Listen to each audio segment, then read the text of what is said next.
Okay. Tell me about yourself.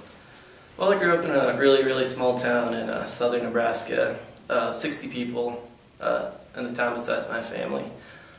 Grew up with lots of horses. I've been riding horses probably as long as I could walk. Kind of really didn't have a choice. My family's been rodeoing for several generations, so I was doing that before I honestly learned to talk too. So kind of continued doing that through my childhood, through high school, and then I'm still doing it here at the University of Wyoming. That's dominated a lot of my life. Honestly, I came to the University of Wyoming to rodeo. When I got here, I picked up an interest in criminal justice, and recently I'm a history major as well. I've always been inspired by kind of epic things. I think one of the first movies I really remember watching was Troy, like the 2000 whatever make of the film. It started off with learning about like ancient battles and stuff. I thought it'd be so cool to have like a set of ancient Greek, like Corinthian armor. I love learning about Greek and Egyptian, their culture, what it'd be like to like live like back then. Growing up at recess, we used to play Roman. Different kids would be like different members of the Roman army. We were pretty nerdy back then. But what really interests me now, kind of the early Middle Ages, probably out of all the historical periods. I think it's important to note that pretty much for the majority of human history, most people in this world have been illiterate, and they relied on different mediums of art to convey messages about their culture to each other and to other cultures. Yeah, the common folk and especially the authorities onto those people. 3 examples, and I'll use early medieval England with the Anglo-Saxon peoples. There's a whetstone they found in the Sutton Hoo burial mound, and it's crazy how it it looks just like a simple like scepter. And they're pretty sure that the king would have carried that during his lifetime. It was also found in that burial mound. It serves as a whetstone, and back then, this is prior to dynastical rules of kings. If he carries around this whetstone, it's kind of like the symbol of him being the sharpening of his men. Like a whetstone sharpens a blade. He's the one who sharpens his men. The king was only as good to his people as much as he could provide for them, lead them in the battle. But it dates from like around the 6th century.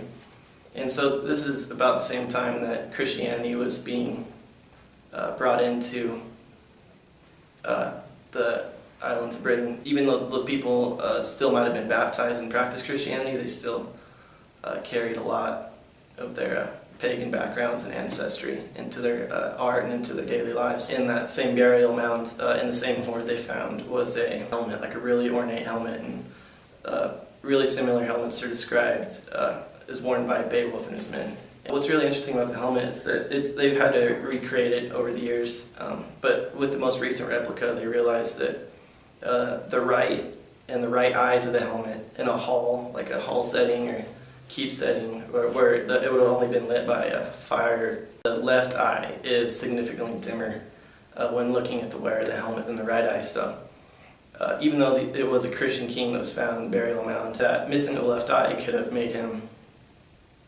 compared that king to Odin. When looking at him, Odin was missing his left eye. Whoever wore that helmet to his contemporaries, we can also understand more about those people, our ancestors, by unearthing and putting all the pieces of the puzzle together.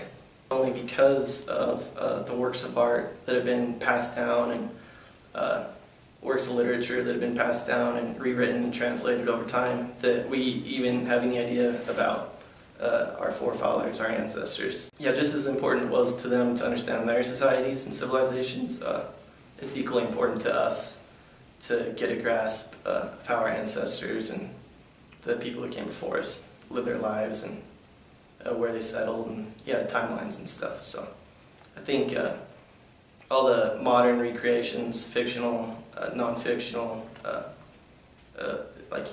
historical things, none of that would have been possible without the preservation and continuity of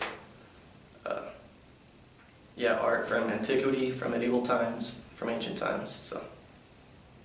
So yeah, you kind of got stuck there in your own imagination about how history and all this stuff. I mean, I can only imagine what it would have been like if, say, Beowulf had never been written down. A story as influential as Beowulf for a lot of tales to come was never written down and was lost to the ages. That would have made it possible for people nowadays to literally kind of come up. And even though we interpret Beowulf and how it reflects Anglo-Saxon and Scandinavian culture, we would just be coming up with stuff, literally. The only way that we can really get a grasp on what happened in times past is through what they've left us, whether it's written down or whether it's just visual works of art that they were preserved. Even though throughout time people have been trying to erase what was happened to create identities for their nations or for their cultures. If it wasn't for preservation, whether intentional by humans or unintentional by nature,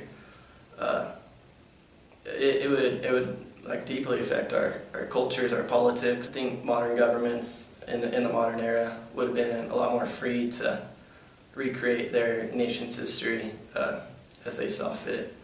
But studying history and studying historical art,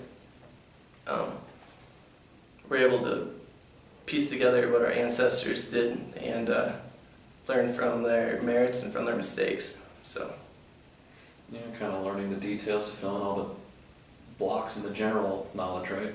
yeah. That was pretty good.